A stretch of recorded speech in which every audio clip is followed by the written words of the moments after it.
Hello, আবারও আপনাদেরকে স্বাগত জানাচ্ছি আমার আজকের নতুন ভিডিও টিউটোরিয়ালে। আশা করি আপনারা সকলেই ভালো আছেন। আমিও আলহামদুলিল্লাহ আপনাদের দোয়ায় ভালো আছি।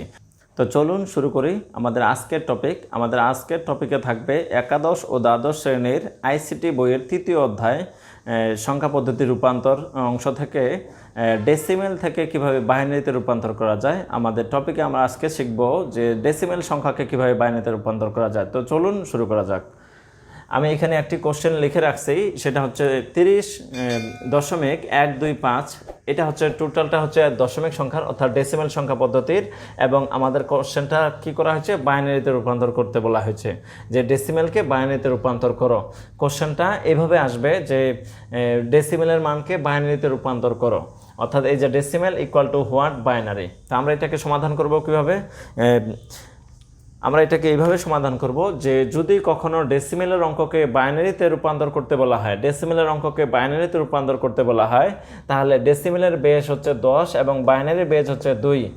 ডেসিমেলকে বাইনারিতে রূপান্তর করার সময় বাইনারির যে বেস 2 থাকে সেই বেস 2 দিয়ে পূর্ণ অংশকে ভাগ করতে হয় এবং ভগ্নাংশকে কি করতে হয়, গুণ করতে হয়। আমি আবার বলতেছি, ডেসিমেল সংখ্যাকে বাইনারিতে রূপান্তর করার সময় বাইনারির বেস 2 দিয়ে ডেসিমেলের পূর্ণ অংশকে ভাগ করতে হয়, ভগ্নাংশকে গুণ করতে হয়। তাহলে পূর্ণ অংশ কি, এই যে দশমিকের সামনে যে মানটা থাকবে সেটা হচ্ছে পূর্ণাংশ, এবং দশমিক সহ দশমিকের পেছনে যে মানটা থাকবে, দশমিক সহ দশমিকের পেছনে যে মানটা থাকবে তাকে বলা হবে ভগ্নাংশ। তাহলে আমরা কি শিখলাম? পূর্ণাংশকে ভাগ করতে হয় এবং ভগ্নাংশকে গুণ করতে হয় যদি ডেসিমেল থেকে বাইনারিতে রূপান্তর করতে হয় তখন। তাহলে ডেসিমেল থেকে বাইনারিতে রূপান্তর করার নিয়ম হচ্ছে বাইনারি বেস 2 দিয়ে ডেসিমেলের পূর্ণাংশকে ভাগ করতে হয় এবং ভগ্নাংশকে কি করতে হয়, গুণ করতে হয়। তাহলে আমরা প্রথমে ভাগ করব, 2 দিয়ে 30কে ভাগ করব। তাহলে আমরা এখানে লিখব 2 ভাগ কত, 30। আচ্ছা, 2 দিয়ে যদি আমরা 30কে ভাগ করি কত আসে, 15 দুগুণে 30। আমরা এখানে কত পাইলাম, 15 পাইলাম। 2 দিয়ে 30কে ভাগ করলে অবশ্যই আমরা ভাগফল 15 পাবো, তাহলে ভাগফলটা নিচে লিখব।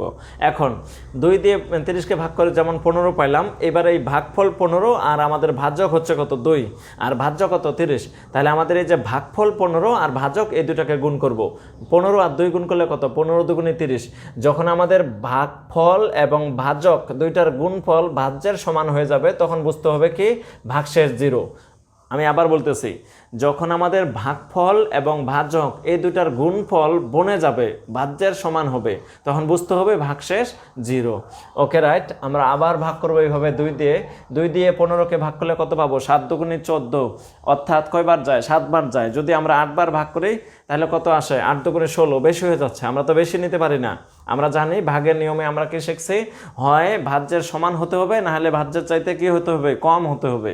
তাহলে 2 হচ্ছে ভাজক, ভাজ্য হচ্ছে 15। 2 দিয়ে 15কে ভাগ করলে কয়বার যায়, 7 বার যায়, 7 দুগুণে 14। আর 8 বার নিলে কি হয়, 8 দুগুণে 16 হয়ে যায়, বেশি হয়ে যায়, বেশি নেওয়া যাবে না। তাহলে কি আমরা হয় সমান নেব না হলে কম নেব। তাহলে কি সমান তো হচ্ছে না, এখানে 7 দুগুণে 14, 8 দুগুণে 16, 15 তো আর হচ্ছে না। তাহলে আমরা 7 বার নেব।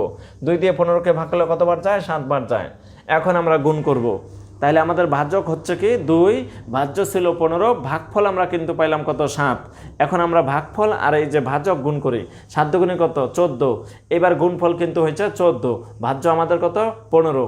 তাহলে ভাজ্যর চাইতে আমাদের গুণফলটা কত কম, 1 কম। তাহলে বুঝতে হবে এবার এই 1 হচ্ছে আমাদের ভাগশেষ। আশা করি বোঝা গেছে। আমরা এবার আরও ভাগ করব 2 দিয়ে, আমরা আবার ভাগ করব 2 দিয়ে। তাহলে 2 দিয়ে 7কে ভাগ করব। এবার 2 এর নামাতা পড়ি, 2 1 2, 2 দুগুণে 4, 3 দুগুণে কত, 6, 4 দুগুণে 8। যদি 4 বার নেই বেশি হয়ে যাচ্ছে, 3 বার নিলে কম হচ্ছে। তো আমরা কি কাজ করব, কমটা নেব। 3 দুগুণে কত, 6, 3 দুগুণে 6। ওকে, 3 দুগুণে 6। এবার 3 দুগুণে 6, এখানে আছে কত, 7। এইবারও কিন্তু আমাদের ভাগশেষ কত থাকতেছে, 1 থাকতেছে। 3 আর 2 গুণ করে 3 দুগুণে 6, আর এখানে আছে 7। তাহলে এই ভাজ্যের চাইতে আমাদের গুণফলটা কত কম, 1 কম। তার মানে বুঝতে হবে ভাগশেষ কত, 1। 2 দিয়ে 7কে ভাগ করলে যেমন ফল হচ্ছে 3, এরকম ভাগশেষ কত, 1। আচ্ছা, এই ভাগটা কিন্তু আমরা রোমান্টিকতার সাথে এইভাবে করতে পারি, এইভাবে আমরা রাফ করতে পারি। ছোটো ক্লাসে কিন্তু আমরা এইভাবে ভাগ শিখেছিলাম। তো 2 দিয়ে 7কে ভাগ করলে ভাগ যায় কত? 3 দুগুণে 6, 7 থেকে 6 গেলে কত? 1। তাহলে আমাদের ভাগফল কত? 3, আর ভাগশেষ কত? এই যে 1। এই ভাগশেষগুলা কি করতে হয়? আইসিটির যে রূপান্তরের অঙ্কগুলো, সেই অঙ্কগুলোতে যে ভাগশেষটা থাকে সেটাকে এইভাবে ড্যাশ দিয়ে তারপর এই পাশে আমাদের ভাগশেষটা লিখতে হয়। যেমন 2 দিয়ে 7কে ভাগ করলে ফল হচ্ছে 3, আর ভাগশেষ কত? 1। আশা করি বোঝা গেছে। এরপর আমরা কি কাজ করব? আবার আমরা 2 দিয়ে ভাগ করব। এবার 2 দিয়ে ভাগ করব কাকে? 2 ভাগ কত? 3। 2 দিয়ে 3কে ভাগ করলে কয়বার যায়? 2 দুগুণে 4, 2 বার নিলে বেশি হয়ে যায়, তাহলে কয়বার যায়? 1 বার যায়। তাহলে 2 দিয়ে যখন আমরা একবার ভাগ করব, 2 একে কত? 2। তাহলে 2 একে 2, 3 থেকে 2 গেলে কত থাকে? 1। আমরা যখন এই 2 দিয়ে 3কে ভাগ করব, আমরা যখন 2 দিয়ে 3কে ভাগ করব তখন ভাগটা এরকম হবে। 2 দিয়ে 3কে ভাগ কয়বার যায়? একবার যায়। 2 একে 2, তাহলে 3 থেকে 2 গেলে কত? 1। আমাদের ফল কত আসলো? 1। শেষ কত আসলো? 1। ওকে, আমরা আবার তাহলে ভাগ করব, আবার 2 দিয়ে ভাগ করব। এবার আমরা কিভাবে ভাগ করব? এবার যদি আমরা 2 দিয়ে ভাগ করি কাকে? 1কে। ভাগ কে করে? 2 করে। কাকে ভাগ করে? এই যে ভাগফল যারা থাকে তাদেরকে ভাগ করে। এবার কিন্তু ভাগফল আমাদের 1 ছিল, তাহলে 1কে ভাগ করবে, এবার কি? 2। তাহলে 2 দিয়ে যদি আমরা 1কে ভাগ করি কয়বার যায়? একবার যদি নেই তাহলে 2 একে 2, একবার নিলেও তো বেশি হয়ে যায়, তাহলে কি এখানে একবার যায়? অবশ্যই একবার যায় না। যখন একবার না যায় তখন আমরা কি করি? ভাগের সময় যখন একবারও না যায় তখন আমরা 0 বার যায় ধরে নেই। তাহলে 0 বার গেলে 2 0 0, যেমন এই যে 2 একে 2, তাহলে কি 2 0 0। তাহলে 1 থেকে 0 গেলে কত? 1। আমাদের ফল আসলো কত? 0। শেষ কত? শেষ হচ্ছে 1। 2 দিয়ে 1কে ভাগ করলে কতবার যায়? 0 বার যায়। আর 0 বার গেলে 2 0 0, 1 থেকে 0 গেলে 1। আমাদের ভাগফল কত? 0। ভাগশেষ কত? 1। আশা করি বিষয়টি ক্লিয়ার। এরপর আমরা এখানে উত্তরটা বের করে নেব। লিখব অতএব আমাদের যে ভাগের অংশটা আমরা উত্তর বের করলাম, সেই ভাগের অঙ্কটা কি ছিল? 30 ছিল। আমরা শুধু পূর্ণাংশের উত্তর কিন্তু বের করতেছি। তাহলে এখানে আমরা শুধুমাত্র লেখার বেলা পূর্ণাংশের অঙ্কটাই লিখব। তাহলে 30টা কিসের? ডেসিমেলের। তাহলে নিচে আমাদের ডেসিমেলের বেস 10 দেখাইতে লাগবে এবং ইকুয়াল টু, এবার আমরা এখানে উত্তর বের করব। তাহলে আমি এই অংশটা মিশাই দিচ্ছি। এখন উত্তর নেওয়ার সময় নিয়ম কি? উত্তর নেওয়ার নিয়ম হচ্ছে এই যে এটাকে বলতে হয় কি? MSB, MSB. আর এইখান থেকে লাস্টেরটাকে বলা হয় কি? LSB, MSB LSB. যাই হোক, এগুলোর পূর্ণরূপ আমার পূর্বের ভিডিও টিউটোরিয়ালে দেওয়া আছে, আপনারা সেখান থেকে জানে নেবেন। মোস্ট সিগনিফিক্যান্ট বিট এবং লিস্ট সিগনিফিক্যান্ট বিট, এরকম আরও অসংখ্য সংখ্যা আছে যাদের পূর্ণরূপ আমি সেই ভিডিওতে দেখিয়ে দিয়েছি। আপনারা সেখান থেকে দেখে নেবেন। আমার চ্যানেল লিস্টে ঢুকে প্লে স্টোরে ঢুকবেন, প্লে স্টোর থেকে আপনারা সিরিয়াল বাই সিরিয়াল ভিডিওগুলো দেখে নেবেন। তো যাই হোক, আমরা উত্তর নেব কি? মোস্ট সিগনিফিক্যান্ট বিট থেকে শুরু হবে। তাহলে এই যে 1, 1-এর পরে হচ্ছে আরেকটা 1, 1টা 2টা 3টা 4টা 1, 4টা 1, সর্বশেষে কি? 0। তাহলে আমরা উত্তর নিচের থেকে উপরের দিকে নিয়ে যাব এবং এইভাবে দিয়ে, যেহেতু আমরা বাইনারির উত্তর বের করলাম, নিচে কত দেব? বাইনারি 2। তো এটা হচ্ছে আমাদের পূর্ণাংশের উত্তর। এখন আমরা কি কাজ করব? ভগ্নাংশের কাজ করব। তাহলে ডেসিমেলকে বাইনারিতে রূপান্তর করলে পূর্ণাংশকে যেমন ভাগ করতে হয়, ওরকম ভগ্নাংশকে গুণ করতে হয়। যেহেতু আমরা এবার গুণের অংশ করব, তাহলে আমরা এবার ওই পাশে চলে গেলাম। এবার আমরা এখানে যাব যে আবার, এখানে আবার লিখতে পারি বা এবং লিখতে পারি, যে কোনো ইচ্ছা। তাহলে লিখলাম কি? আবার। এবার আমরা কি কাজ করব? ভগ্নাংশকে গুণ করব। কত দিয়ে? 2 দিয়ে। যেমন পূর্ণাংশকে 2 দিয়ে ভাগ করলাম, ঠিক একইভাবে আমরা এবার ভগ্নাংশকে 2 দিয়ে গুণ করব। তাহলে আমরা লিখব 0.125 গুণন, গুণ কত? 2। গুণ করলে আমরা এবার কত পাচ্ছি ফলাফল? আমরা গুণটা মেশিনে করতে পারি।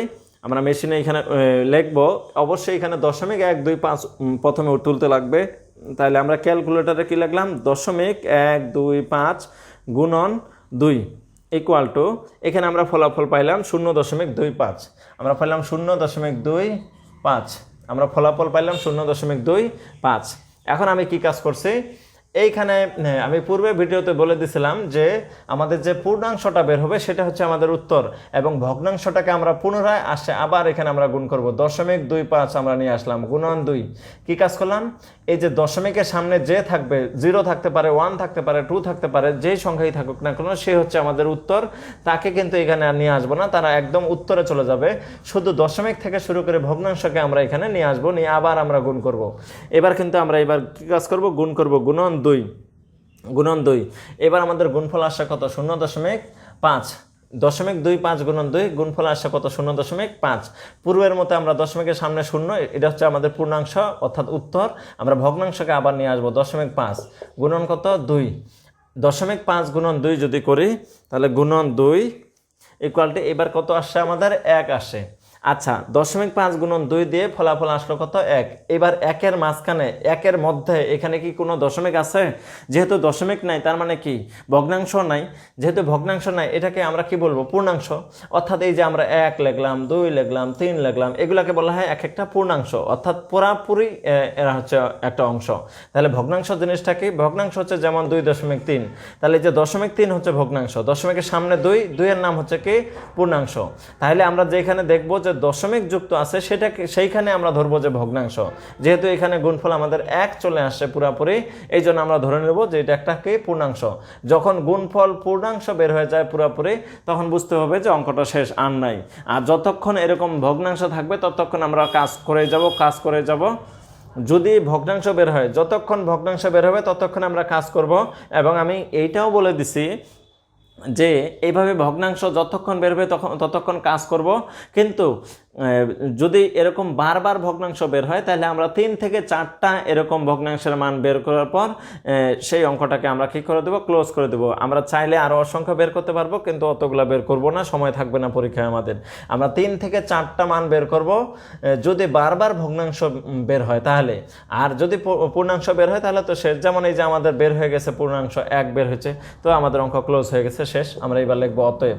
আর যদি ভগ্নাংশ বারবার বের হয় তাহলে আমরা 3 থেকে 4টা ভগ্নাংশের মান বের করব এবং তারপরে অঙ্কটা ক্লোজ করে দেব, আর অঙ্ক আমরা করব না। তো তারপর কি আমরা কিন্তু ওই অঙ্কে তখন ফুল মার্ক পাবো। তো যাই হোক, অতএবতে আমরা এবার উত্তরটা করি। আমাদের কোশ্চেনে ছিল 0.125 এবং অবশ্যই 0.125 হচ্ছে ডেসিমাল সংখ্যার নিচে, তাহলে বেস দিতে লাগবে 10। এবং আমরা উত্তরটা নেব কিভাবে? এই ভাগের বেলা যেরকম নিচের থেকে উপরের দিকে উত্তরগুলো নিতে হয়, ঠিক গুণের বেলা কিন্তু উপর থেকে নিচের দিকে উত্তরগুলো নিতে হয়। তাহলে আমি যখন প্রথমটাতে যাব তখন আমরা এই যে পূর্ণাংশ শূন্যকে পাচ্ছি, তাহলে আমাদের শূন্য হচ্ছে উত্তর। তবে আরেকটা বিষয় মনে রাখতে লাগবে, যেহেতু এইবার ভগ্নাংশের অ্যান্সার, তাহলে ভগ্নাংশের কোশ্চেনের সামনে যেমন দশমিক থাকে, তাহলে ভগ্নাংশের উত্তরের সামনে অবশ্যই আমাকে দশমিকটা দিয়ে দিতে লাগবে। ভগ্নাংশের কোশ্চেনে যেমন দশমিক থাকে, উত্তরেও কিন্তু আমাকে নিচে থেকে দশমিকটা দিতে হবে। এবং এবার আমরা উত্তর নেব। প্রথমে কি 0, দ্বিতীয় কি 0, তৃতীয় কি পুরাপুরি আমরা এখানে 1 পাইছি। আমি আবার বলতেছি, আমরা যখন প্রথমে গুণ করে গুণফল পাইছি 0.25, সেখানে আমরা 0.25কে নিয়ে আসে আবার গুণ করছি, তাহলে শূন্যটাকে কি করলাম? শূন্যটা হচ্ছে পূর্ণাংশ, আর পূর্ণাংশ হচ্ছে সরাসরি উত্তর। পূর্ণাংশকে আর কাজ করতে হবে না, শুধু ভগ্নাংশকে আবার পুনরায় গুণ করতে হবে। তো আশা করি বোঝা গেছে। তো আমরা এখানে দশমিক, এই 0, এই 0, এই 1 এবং অঙ্কটা ক্লোজ হয়ে গেছে। আমরা এবার নিচে কত দেব? 2। তাহলে আমরা পূর্ণাংশের উত্তর পাইলাম এত, ভগ্নাংশের উত্তর পাইলাম এত। আমাদের এই উত্তরটা কিন্তু ফাইনালি হয়ে গেছে। যদি আমরা চাই যে টোটাল অ্যান্সারটাকে আমরা একবারে দেখাই দেব, তাহলে আমরা দেখাইতে পারি এইভাবে যে কোশ্চেন ছিল আমাদের 30.125, নিচে ছিল 10 ইকুয়াল টু, আমরা এখানে আগে পূর্বের অঙ্কটার অ্যান্সার দেব। আমরা এখানে লিখব 4টা 1, একটা 0, এটা হচ্ছে পূর্ণাংশ। এবং এইবার ভগ্নাংশের 0.001 ব্র্যাকেটে নিচে কত দেব? 2। এটা হচ্ছে আমাদের টোটালি উত্তর। যদি আমরা টোটাল কোশ্চেনের টোটাল অ্যান্সারটা দেখাই দিই শেষে, তাহলে আরেকটু ভালো হয়। তো আশা করি আজকের টপিক থেকে আমরা শিখলাম দশমিক সংখ্যাকে কীভাবে বাইনারি সংখ্যায় রূপান্তর করা যায়। এই বিষয়ে যদি আপনাদের কোনো সমস্যা থাকে তাহলে কমেন্ট বক্সে অবশ্যই আমাকে জানাবেন। আমি পরবর্তীতে তাহলে আপনাদের জন্য আবার আরও নতুন ভিডিও টিউটোরিয়াল তৈরি করে দেব। তো যদি আমার চ্যানেলে আপনি নতুন হয়ে থাকেন তাহলে প্লিজ সাবস্ক্রাইব করুন, আর যারা সাবস্ক্রাইব করেছেন তাদেরকে অসংখ্য ধন্যবাদ। আমার ভিডিও টিউটোরিয়ালগুলো সম্পর্কে কোনো মতামত থাকলে কমেন্টে অবশ্যই জানাবেন। আজকের মতো এখানেই সমাপ্ত। আসসালামু আলাইকুম।